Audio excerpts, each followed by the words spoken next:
which took place over a little more than a decade, which was really Yeah. quite remarkable. And, the beginning of a real credible farm to table movement as Yep. well. Yep. I mean, For with a sure. focus on New Zealand source ingredients, more than lamb and dairy, which is when we think of New Zealand, we think of butter, we think of sheep, and, what else is there, right? Um, Hmm. but, I know that there's just an enormous amount of, very high quality agriculture, which is done on the Yeah. island. And I would say, and so when we come from chocolate, it's like it is that's being done. Um, you know, I'm looking, and there are some pretty interesting flavor combinations here. Not a whole lot of straight, right? But Hmm. so we have Ocho doing Horopito and Kawakawa. Um, Yeah. I don't know if those are, you got Mian, Tokyo, Yeah. but you know, but I don't necessarily know that I'm looking at any New Zealand ingredients here, things that I would think of as being typical New Zealand Yeah, so stuff. the Horopito and Kawakawa are New Yeah. Zealand native plants. Yeah, so they're used quite a lot in Maori cuisine, and so that bar is definitely like the most New Zealand bar we sell. It's Gotcha. yeah, All right. yeah. All right. And apart from cuvee, what's coming from Australia? What have we got at the moment? Well, we've got some Bain and Co from Australia. We've got the Matisto, Australia. I think that might be the only Several? Australian stuff we've got at the moment. We do Okay. have other times, like sometimes Smooth Chocolater and Atypic. We've had sometimes, yeah. So things kind of come and go in our store. Yeah. As I would expect they would. So, but is there some New Zealand regional identity, right? And then there is some, South Oceanic regional identity. I mean, there's a huge chocolate and coffee movement in Australia. Yeah, yeah, for sure. Yeah, and there definitely is. I think in New Zealand, I mean, the coffee culture in New Zealand is huge. It's like one of the areas, along with wine, where we're kind of like really punching outside of our weight bracket. It's the level of quality is crazy high, and the amount of stuff.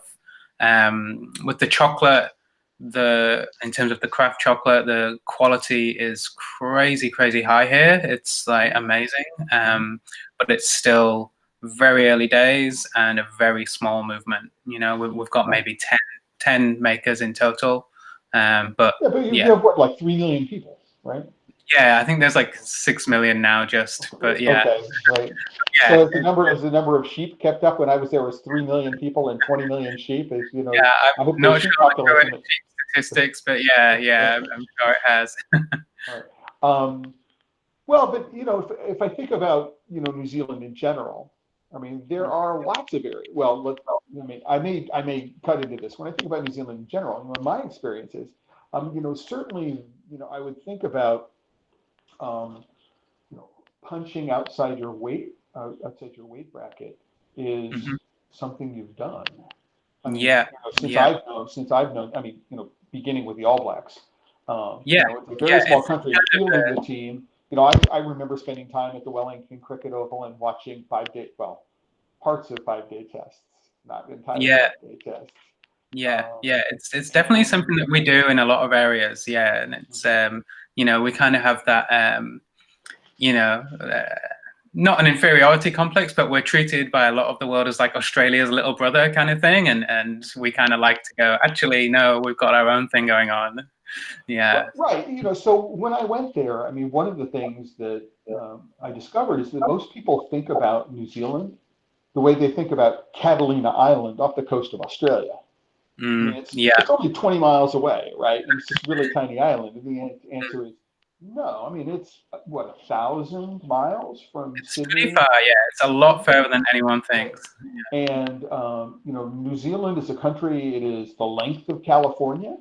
I mean, Hmm. from tip to, and forget Stewart Island, but that's just the North and the South Island, and it Yeah. goes from things which are not quite Arctic, but very cold, temperate, up to things which are in the subtropical zone. Yeah, And totally. Yeah, it's such an interesting country for that. Like the range is right, crazy. right, and it's one of the. I mean, I grew up in Southern California, right, and Yeah. before I moved to New Zealand, I was in just outside Los Angeles, and you could go swimming in the morning at the beach and skiing in the afternoon. right? Yeah, yeah, You can do that in New Zealand, and there aren't a whole lot of places in the yeah, world where you can yeah. It's do pretty that, crazy. Yeah, right? yeah, totally. Right. And you didn't have to bush bash, right, to Mhm. get from the beach to the beach to the snow. Although Yeah. you could. I mean, I did a lot of. I did. I wouldn't say that I did a lot. I did the route around Lake Urewera, Yeah. Lake Waikaremoana in the Urewera National Forest, Right. and Okay. Yeah. as well as the Heathy and hmm the track along the Abel Tasman National Park, hmm the beach walk. That's beautiful. Yeah. Yeah. It's just stunningly beautiful. If I have one thing that I really would like you guys to figure out a way to do is no one is exporting anything made from Black Doris plums to the United States. Ah. Is anybody Okay. using Black Doris plums in a chocolate or confectionery? I know somebody's making jam, right? Yeah. Those. No. It's so funny you mentioned that because I was literally just thinking about this yesterday. 'Cause, a friend of ours just dropped us off some damson plums, Okay. and I'm making like something with them. I thought, oh man, like some sort of spiced damson plum bar would be amazing. And then I was thinking, yeah, it's weird. There's no plum chocolate bars as far as I know. Oh, maybe Meander's one of their white fruit bars with plum. I'm not sure, but no, I don't think so. Yeah, that would Well, be great. I have very, very specific memories of Black Doris plums. Yeah, yeah, yeah. Which is, at the end of the Abel Tasman beach walk, after being hmm gone for a week, getting off the track and finding a fresh produce store and finding bags of these fresh plums. And, the only way I can describe them is they're plums and they look like cherries, cherries the hmm size of plums. You bite Yeah, into them and the flesh is that dark and that amazing. And I haven't yeah. seen anything like them anywhere else. And Yeah, I have some in my fruit bowl right now. I am so jealous. I am so jealous of that. All right. So the first part. So let's start off with the reason why. So welcome, Luke, Thanks. to Hi. the Chocolate Life. Luke Owen Smith. You are the founder Mhm. and chief head honcho. What would be the Maori term for that? I'm not exactly sure what the Maori term would be for my position in the business. Yeah. All right. But yeah, I'm the owner operator. I'm a one-man band essentially, and yeah, so we're an online store and subscription service, and then I also TheChocolateBar.NZ. TheChocolateBar.NZ. Yep, and then I also kind of do other things to do with chocolate outside of that, like writing, both for our blog and I write for some of the national magazines. And I judge at the New Zealand Chocolate Awards, and yeah, various other little things to do with chocolate. Yeah. As one needs to do, right? Yeah, yeah, In exactly. the world of chocolate still. I mean, I've been doing it for 20 years and I have Yeah, yet to find a single activity that is able to provide all of the income or absorb all of my interest. yeah, yeah, exactly. Yeah, yeah. It's So, definitely good to have a broad range of skills. very, very true. So, can you point to a single incident, a single bar, right, that just inspired you to do what it is that you're doing right now? I mean, you're going along your daily life doing whatever it is that you're doing, and right, Mm. this bar of chocolate, right? Yeah, yeah, I can. Yeah. So it is the Wellington Chocolate Factory Peru Norandino 70% single origin bar. So I worked in craft beer before I was in craft chocolate, and I was managing a craft beer bar when I first moved to Wellington almost 9 years ago, and sort of met Gabe from the Wellington Chocolate Factory through a friend of a friend kind of thing, and discovered there was such a thing as craft chocolate and bean to bar, like all this new thing. And yeah, went down there and tried this Peru 70%. And, I was into chocolate, but, normal chocolate. And then tried this bar. And as I'm sure you had a moment like this, it was just a complete mind blowing experience. It was barely chocolatey at all. It was all like apricot and citrus and honey, and I was just like, whoa, I just did not know that this was a thing, that this was even possible. And it basically went from that moment. It was not long after that, maybe a year or a year and a half of sort of trying as much craft chocolate as I could, and then I was pretty eager to stop managing bars. I was kind of over that lifestyle, and yeah, the idea to do this just kind of came to me, and it all moved very, very quickly. Yeah, so it was a big moment of inspiration. Absolutely. When I was living in New Zealand, there was no craft beer movement. Right. Yeah, There was, the wine industry, right, as we know it today, was just in its earliest days. They had just started planting vines. I remember visiting a vineyard in the North Island, north of Auckland, and they had a rough red and a rosé, and the difference was the rosé was watered down rough red. I mean, but I remember when the pubs all closed at 6 o'clock on a Friday night, and so you had what they called the 5 o'clock swill. Everybody coming off of work, and you go and you get what, leopard. I mean, I'm trying to remember what one of the major brands. Yeah, I'm not sure. You would have had like Lion Brown and Lion Red back then, probably. Probably. Yeah. And that was it. The notion of anything. So our equivalent, or your equivalent of our Budweiser or something like that. And so the notion of something which had any hoppiness, international bitterness unit, what is that? And so the entire thing has come a long way in quite some time. I mean, when I moved here, which is almost 9 years ago, the craft thing was just starting to get bigger then. Like, it had been going for maybe 15, 20 years, but when I came here, it was when it was like the start of the boom, and over the past 9 years it has just exploded. It's got so big. And coffee came along with it. Yeah, and coffee is great. I mean, Wellington is insane for coffee and beer. Yeah, for a city this size, I mean, it's a really small city. I'm not sure the current population, maybe 250, 300,000. We have a lot of good coffee and beer. But I remember being able to walk, significant distances from one part of town to the other part of town. Even in the middle of the winter when the wind is blowing and you're tilted 40 degrees. The wind. I mean, it's just part of it. It's part of the culture. Yeah, it's a very walkable city. That's one of the reasons I love it. Yeah. Right, and I haven't been back since 1989, and I'm really looking forward to any excuse to come back. Once travel restrictions are lifted, I'm more interested in seeing what it is that's going on in the craft food world. Right, than I am actually going and visiting Hobbiton or any of those other things down on the South Island. But let's talk about why we wanted to schedule this call. I was connected to a blog post that you wrote about defining the word craft. And then I have a different idea of what the word craft means, and I responded to it, and I sent it to you, and we had this little back and forth, but we really haven't talked about it until this call this evening. That's right.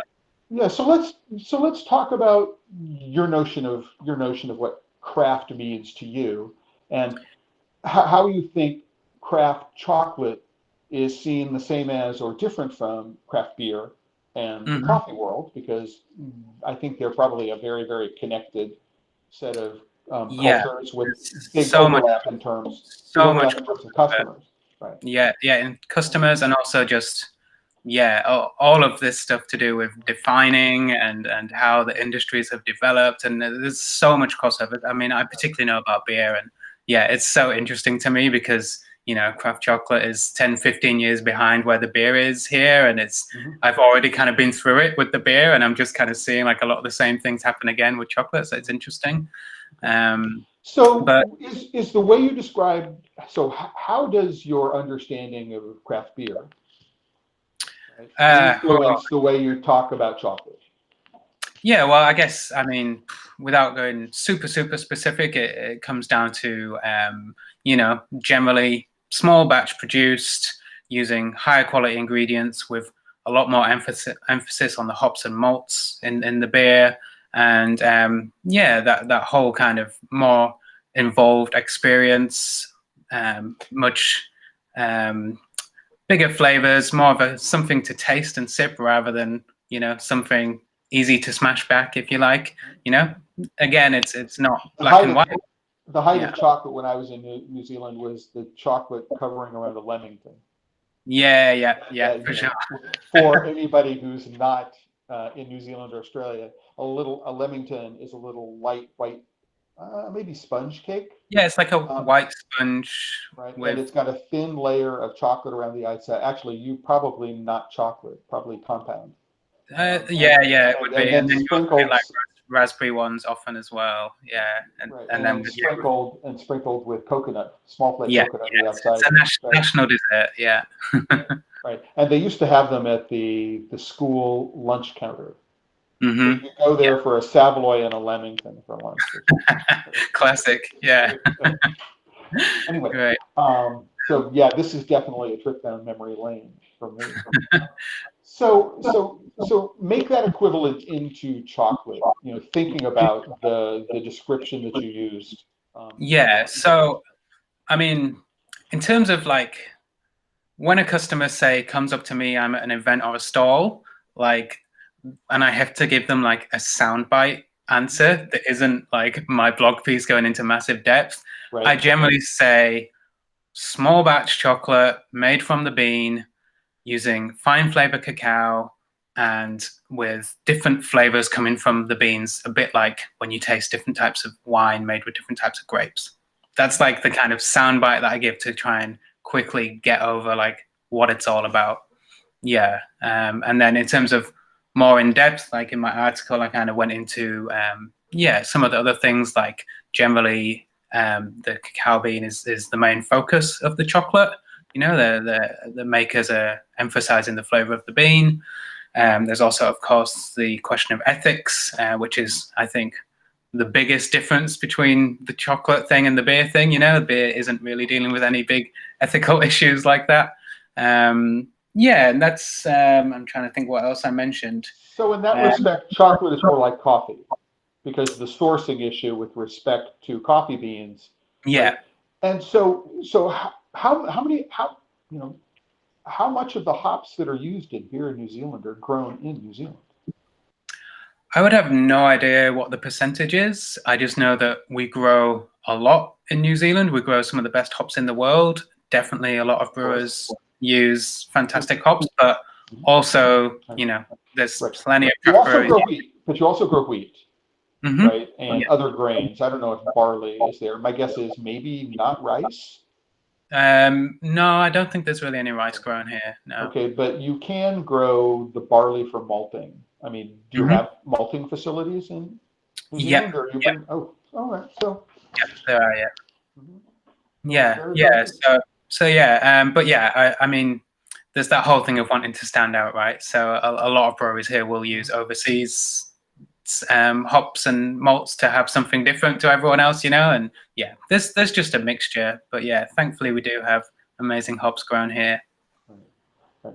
And although cocoa beans grow relatively nearby, Relatively, so yeah. well, Papua New Pacific, Guinea, Pacific Guinea, Islands, yeah, right? there's a You few also Pacific have Islands and Australia. mhm, Yeah, right, yeah, yeah. So Darwin they're up in the pretty. north. Yeah.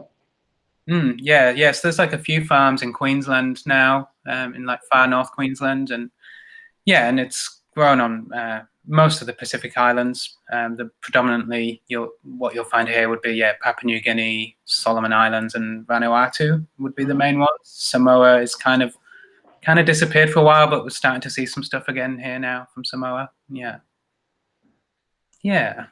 So yeah, it's kind of different in that respect. In that yeah, the core ingredient is imported. Yeah, Well, that's true for us in the United States. I mean, yeah, cocoa does grow in the island of Hawaii, but yeah, they yeah. It's crazy barely meet expensive, right? barely meet their own requirements, right? They're Yeah, not yeah. exporting a whole lot of cocoa beans to other places. I mean, there's a Hmm. little bit of cocoa that's grown in Puerto Rico, um, Hmm. but otherwise, all of the cocoa is imported Yeah, from other yeah. parts of the world. So Yeah. most of the producing countries, chocolate producing countries, are in that same vein.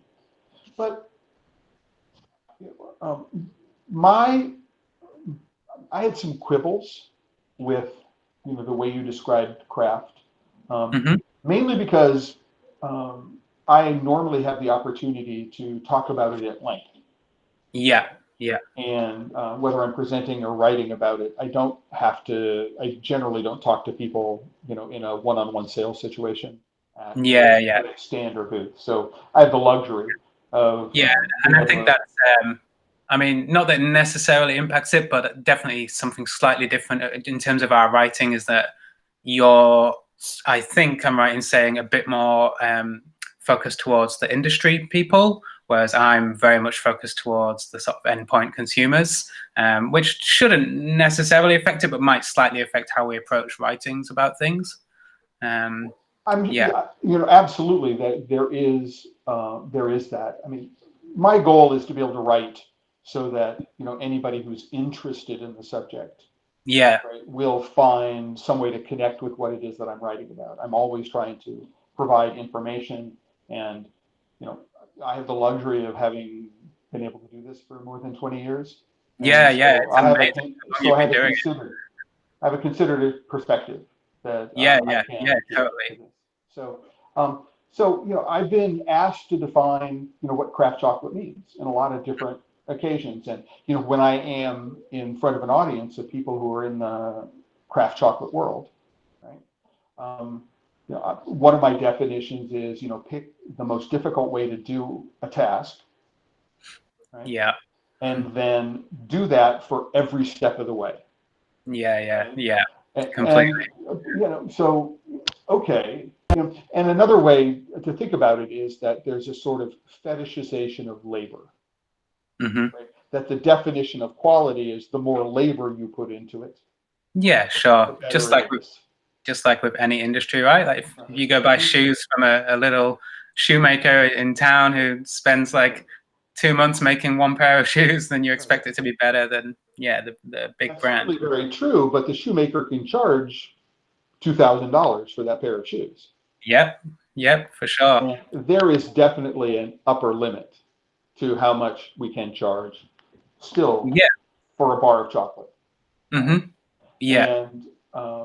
And so sometimes I think this focus on labor, right, in places where there are places where it's counterproductive.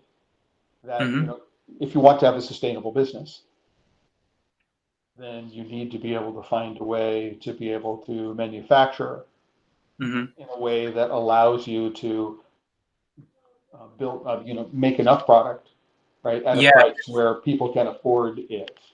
Yeah, this is something I've sort of learned more and more about over the years. And, these days when someone tells me they're going to start up as a bean to bar producer and they're going to be using 2 little Premier grinders, I'm like, ooh, you're going to have a steep curve of trying to grow and trying to make that financially viable. Yeah.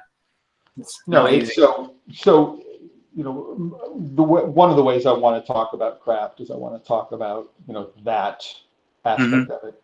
But, I think that there's also the sense in which, chocolate making is a combination of art and science. Yeah, right? absolutely. Art and technology. And I think that one way I think about craft is to think about it as a continuum, where you have craft at one end and industrial at the other. Yeah. Right. And the difference between those two is that an industrial producer is primarily concerned with consistency and repeatability. They're concerned with consistency and repeatability because their customers demand it. Right? They need the rheology to be consistent, so they don't need to change the tempering characteristics of their machine. They need the acidity to be the same, so that if they're making a baked product, it will leaven and rise the same way every single time. Right? If they're making something where chocolate is ingredient, they want the flavor to be the same, so they don't have to play with their recipe. All of the time. Right? And craft chocolate makers don't have those concerns for the most part. Right? So every single batch becomes a creative opportunity, an opportunity for creative expression. But the craft chocolate maker will have an artistic intent, an aesthetic, something they're trying to do. Right? And they get to play with the parameters of the batch, right, in the moment, à la minute. Yeah, they get to micromanage. Right? Yeah. Now, as I said, I mean, there is also art in industrial chocolate. Because what they need to do is they need to have an aesthetic intent, right? and they Yeah. need to go through a creative process in order to be able to develop a recipe. Yeah. But it's at that point that the understanding of the chemistry and the physics of the process, right, come in, and what they're doing is they're using that artistic process to program machines Yeah. to Yeah. replicate that over and over again. Yeah. For sure. For sure. So a big So. industrial maker like Felkland could have one line where they are using, old style Lehman longitudinal conches, and they're doing 72-hour stuff. And for them, like 640 kilos is a very small batch, right? Yeah. And so they Yeah. can be moving down closer to the end of the artisanal or craft spectrum. Yeah. Yeah. For sure. For And sure. then to continue with the coffee analogy, I might be a chocolate maker, but I could have a very highly instrumented, computer controlled roaster. So I'm sitting there with 33 or 4 thermocouples into it. I'm connected to Artisan, and I'm watching my roasting curves. And not only am I watching my roasting curves, but the computer is controlling them to make sure the roast matches Yeah. previous curves. And what I've done is I've just moved up towards industrial Yeah. a little bit. Can I ask you a quick question? Just a slight side note, but do you have an idea in your head of what you consider the boundary to be for what you would call industrial or not industrial? Or is that not something that's clearly defined? Well, I don't think you can take a look at something like, oh, you're industrial if you process more than 500 tons, or you're industrial if you process. I think that it is this that particular intent. You're industrial when your concerns are primarily Yeah. around, right? Now and then, you could be all the way here over at the other end because you're producing a ton an hour, right? Yeah. Right? Or you could be slightly down here because some parts of your process are more hand Yeah. given, Right. right? There's in betweens, So, right? so I think that, think about. The analogy I used to use was a coin. I mean, craft and industrial are two sides of the same coin. And then I realized Yeah. it's not black and white. I mean, it is not. It is not Yeah. one or the other. It can be bits of both. Yeah. Yeah. And that's the thing. Like, I think that's one of the points I had about what you said, which I mostly totally agree with, and I love that kind of analogy and the spectrum. I think that's a really great way of putting it. But I also think that there are definitely chocolate makers out there who, once they have produced like a perfect batch of chocolate, would love to replicate that exactly every time. Like, and I think the same could be said of wine. Say when a vineyard has a particularly great year and a great harvest, they'd probably like to replicate that every year if they could. Well, there's a place where I think that analogy falls apart. So Okay. in wine, Yeah. right, what I'm doing is I'm really focused on a vintage. And Yeah. what happens is within a vintage, whether I make one 55-gallon barrel, right, or I make 20 20,000 liter tanks, right? Yeah. What I'm going to do is I'm going to make sure that every bottle from that vintage is the same. Yeah. And we know everything about the science of fermentation with respect to, and then if we can't get it right, there are all sorts of additives we can use, Yeah. right, to make sure we get it that way. So in that respect, I think that one of the challenges that a specialty chocolate maker, a craft chocolate, and I preferred specialty because of the connection to specialty coffee. Yeah, for sure. Specialty coffee is one that is made with specialty coffee beans. Yeah. And specialty coffee beans are ones that receive a certain score on an SCA test by a certified Q grader. More of an official thing, right? Right. And what I'd like to get to a point is a specialty chocolate is made from specialty cocoa beans. And a specialty cocoa bean is one that has been graded and received a certain rating in the cocoa equivalent of a Q grading. And that would be great. And the reason why I like that is because it doesn't say anything about origin. Right? It doesn't say anything about anything else, right? We can think about those things, completely separately, because I think they are in fact completely separate concepts. Yeah, for sure. One other thing I wanted to mention on that was just about the expectations of the consumer. I definitely think that you mentioned that sort of craft chocolate customers don't have this expectation of things being the same every time. But actually, in my experience, I find that there are quite a lot of customers who wish it was, and that kind of get the nasty surprise, right? They buy the same bar they bought a year ago, but it has completely different flavor notes, and it's like, whoa, that's not what I thought I was buying. And that's an education thing, but again, it's like, I think generally your analogy is right, but I do think that there are situations where, it's not Right. that. Well, so I got diverted as I often do. Yeah. So to get back to it. So I think that the analogy in wine, right? Hmm.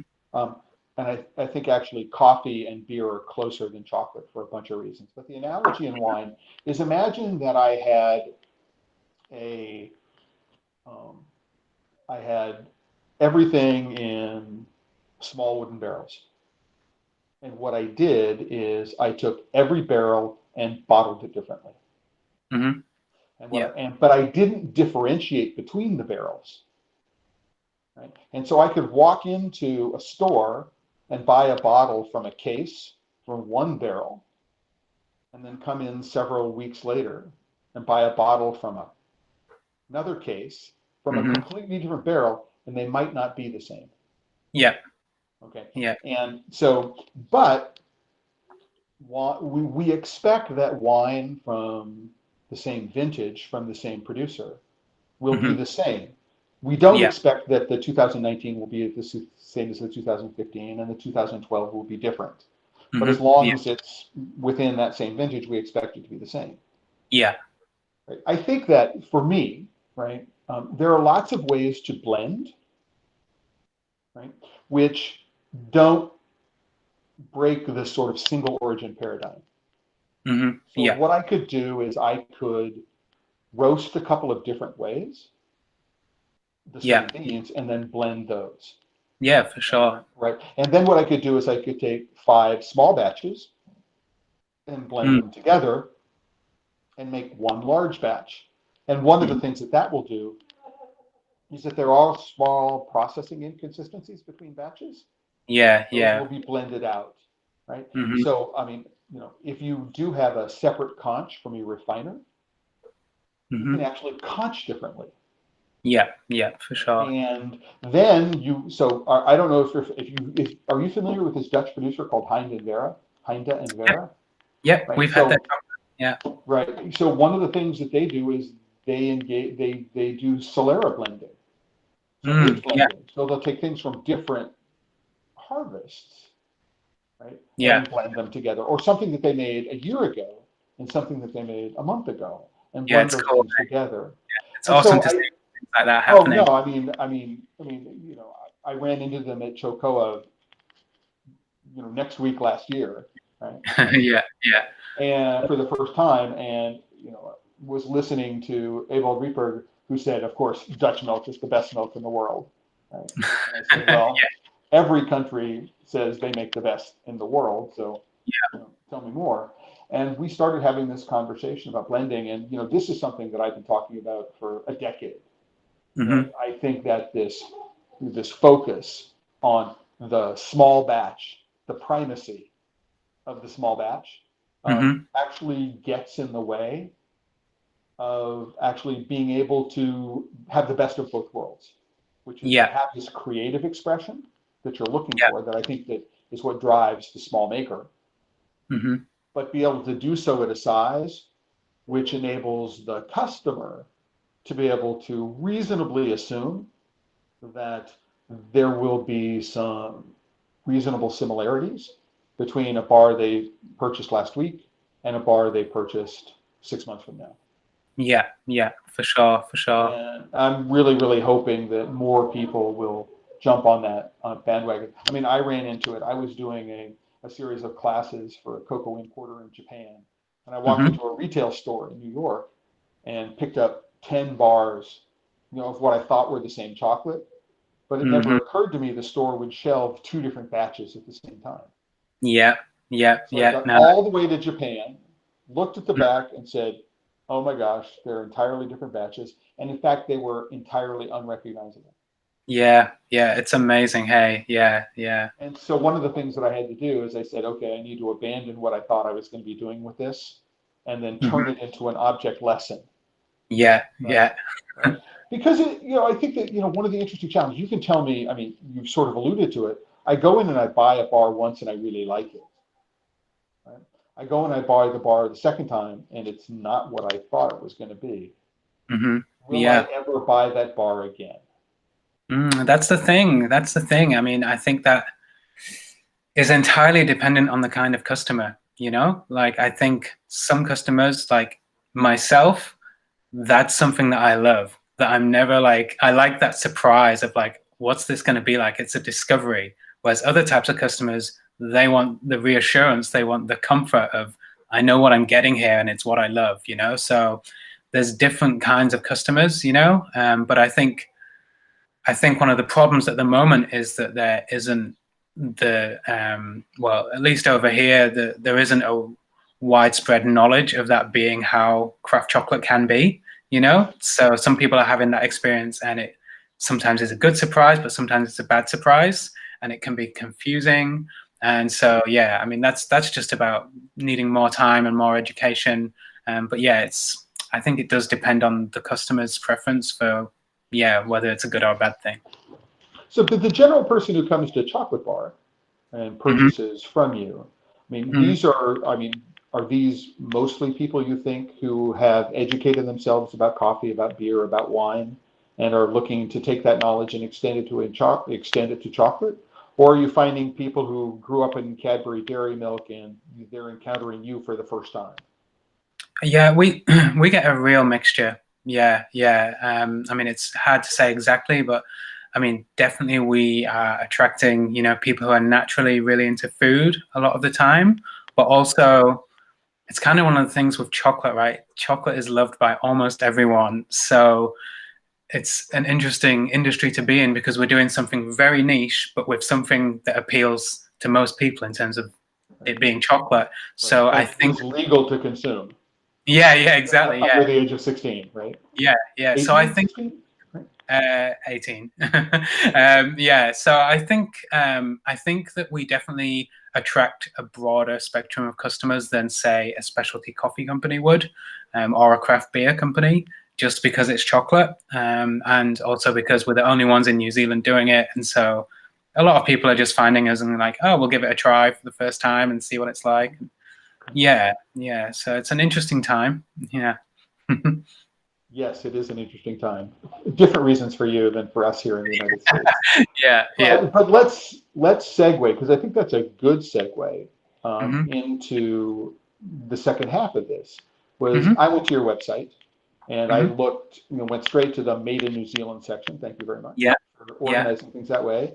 yeah, And I'm gonna if my attention wanders, it's because I'm looking at that collection. And yeah, I recognize three companies only. yeah, And yeah, Flint, because I don't actually remember why I saw them, but yeah. I'm Flint, surprised that's one of the ones you recognize, actually, and then because Hogarth, because I mm, know Carl. He's yeah, come to the United States. He's been a member of the Chocolate Life for a long time. yeah, And then the Wellington Chocolate. Actually, that's not true. Another one. I know the guys in Otago, Ocho. yeah, yeah, for sure. But otherwise, I mean, I'm looking through these other companies and I'm going, wow, there's some really interesting flavor combinations here. I'm looking at bar mold designs and Mhm. the sophistication of the packaging and things like that. I'm going, wow, there's a really high level of sophistication Yeah, in terms yeah, of what it is that's going on in a very. I mean, Wellington, I think, was the first company that opened, and they're uh, less than 10 years old. yeah, yeah, yeah. They would be the first that's still in existence now, and yeah, yeah, they are. Yeah, I think they officially started 2013. So yeah, Okay. yeah. Yeah, so no, it's a very, very young industry. But Mhm. yeah, so those guys, Ocho and Hogarth, would be kind of the biggest three. Outside of that, everyone is pretty small scale. But yeah, as I said, the quality here is amazingly high and consistent. And I think it's similar to me with my business, trying to do this in a country with such a small population. You've got to be really good. Like, there's just no option. So yeah, I think that's one of the reasons why, you know, the quality is so high. So is there anything here that really surprises you in terms of either exploration of flavor? I mean, I took a look. A company I've never heard of before, and I'm going, man, this is, you know, really amazing. Sherlin Moss. Yeah. And I'm looking at their molds, and I'm looking at the photos and the quality of things, and I'm going, oh my gosh. I mean, Yeah. do I really want to eat this thing? It's beautiful.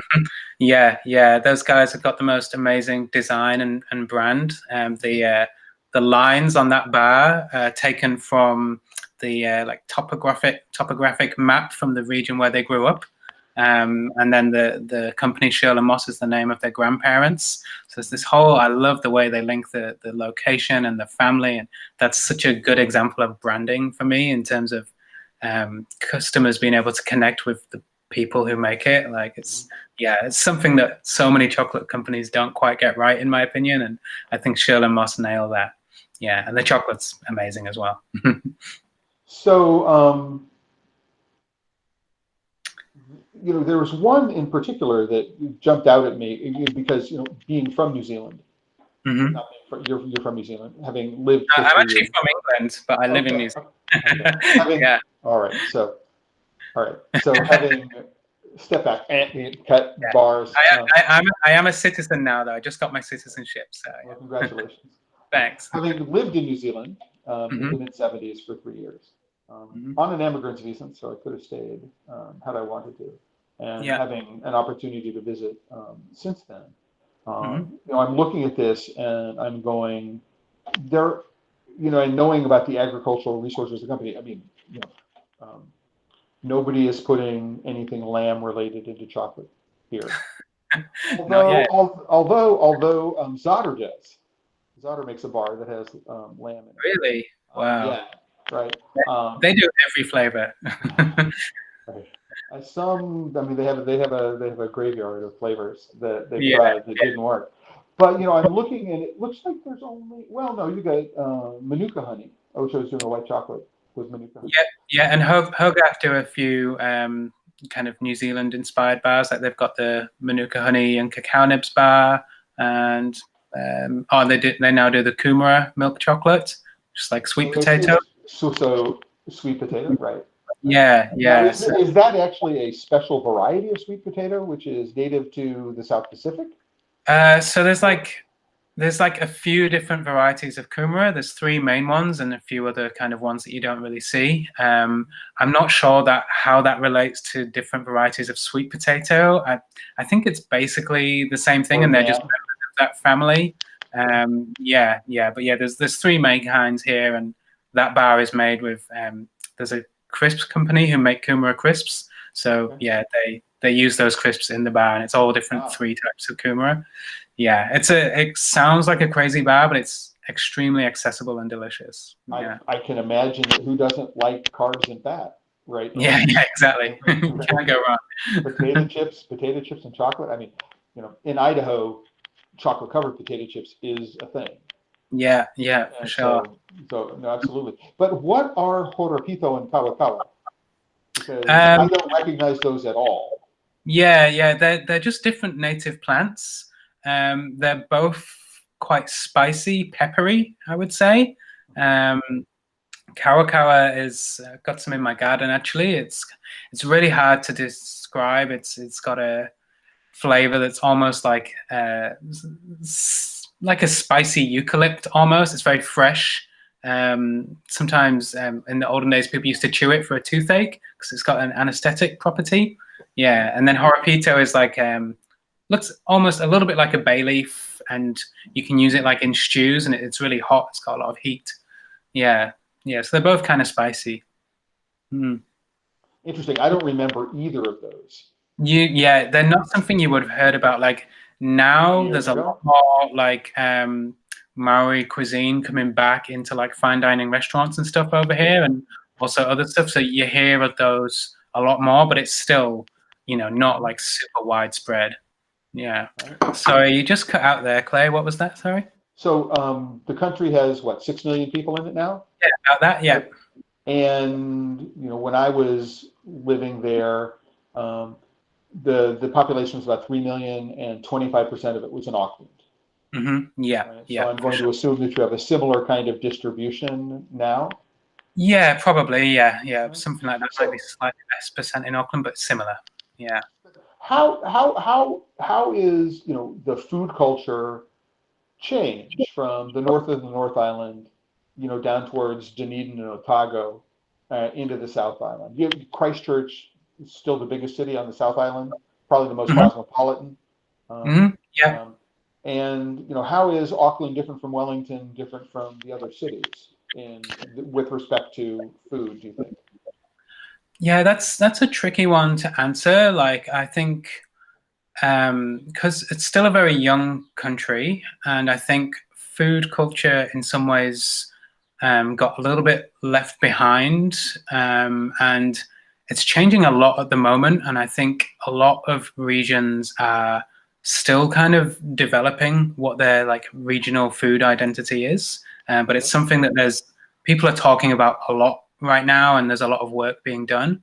I think Wellington has a pretty clear food culture. It has always been kind of the foodie capital, so it's a bit more developed here. Auckland is now also very developed, and their sort of restaurant scene and stuff has really rocketed over the past 5 to 10 years. But in terms of like regional differences, it's hard to say. Auckland is one of the most different because it has a much bigger Asian population than anywhere else. So there's way more different Asian foods available and influences. But yeah, and the whole national food identity is in a state of change. Maori cuisine is making a big comeback, as I mentioned, and sort of blending with these kind of all the different European cuisines that kind of dominated earlier, and now you're getting this kind of exciting new time where people are kind of blending different histories and cuisines, and a new thing is starting, but it feels like it's still in its process of becoming a solid identity, I think. Yeah. So one final question. The time has. Oh wow, yeah, that went Probably, quickly. we're nearly an hour here. So, Yeah, right. thinking about chocolate, how do you see the craft chocolate scene in New Zealand benefiting from the change in food culture and attitude towards food that has happened over the last decade or so? And how do you see it contributing to it and possibly guiding it in some particular kinds of ways? What are the lessons that other foods can learn from chocolate? Oh wow, that's a big question. In terms of what chocolate can take from other food, I think is just well, I mean, it depends on the food, but it's great that we have the examples of the beer, the wine, and the coffee industries to kind of look at what they've done that's worked in terms of getting the message across to the public. I mean, I think that's one of the biggest challenges right now is communicating what is different and better about the craft chocolate to the mainstream chocolate. And it's the same around the world. And yeah, it's something that I think gets easier all the time, but there's so much work to be done in getting a really good understanding of that across a wide range of the public. Yeah, and then outside of that, just broader ways they can benefit is just looking at the way other regional food cultures and national food culture have stamped their identity, have kind of and are in the process of stamping it, and the way they've collaborated, the way different regions and industries have kind of worked together to elevate everyone, I think is a big thing that is starting to happen in the chocolate industry, but it's still something that there's a lot more to be done. And then vice versa, what can the food industry in general get from the craft chocolate? I'm not sure exactly, but they need to start using it more. It's the big thing. Like, Well, I I mean, mean, it's starting to happen more. We're starting to get some of the top restaurants using craft chocolate, but nowhere enough. It's still a common experience to go to a top restaurant and have like all this amazing food, and then the dessert comes and it's made with like bog standard cheap chocolate, and it's like it's just like they're still catching up, you know. So it'd be nice to see a bit more working together there. understand completely. Well, Luke, this has been a real pleasure. I'm glad that we had the opportunity to do this. I look forward to doing it again. Yeah, for You know, sure. Yeah, one of the things that I will be announcing fairly soon is a connection with a wine tasting institute to do yeah, some chocolate-related things. And so, one of the things that I'd like to suggest is that perhaps we can open this up the next time, hmm get one or more of the New Zealand producers in it, hmm see if you want to send some chocolate to this side of the world. Yeah, yeah, for And sure. then what we can do is we can do an interactive tasting and perhaps invite some other people in. Maybe we'll pick up something from Marlborough Sound and Yeah, yeah. Do the New just Zealand wine and enjoy chocolate. that. Yeah, absolutely. Would love to do something like that, as long as you can figure out a way to send me some Black Forest Plum Jam when you do that. Yeah, I'm All sure right. we can figure that out. Yeah, Okay. yeah. No, Great. that sounds awesome. Yeah. Anyway, Luke, thank you very much. We'll stay in touch, and Thanks, everybody, guys. yeah, and everybody. So yeah,